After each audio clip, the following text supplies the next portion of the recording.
Hello, this is Dave with Aqualife Ponds. What I want to talk to you about today is pond contractor. So what's the difference between a pond contractor and just a normal contractor?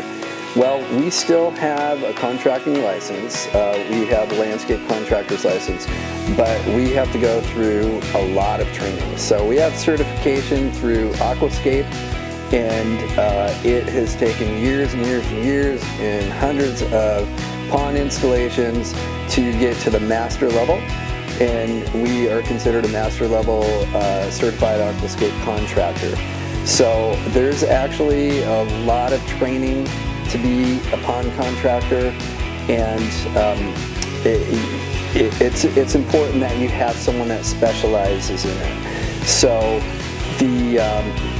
the other thing that I want to talk to you about is what we do as a pond contractor. We install the ponds, and we do everything around the pond as well. So we put in hardscape, and we put in irrigation and softscape, which is all the plantings.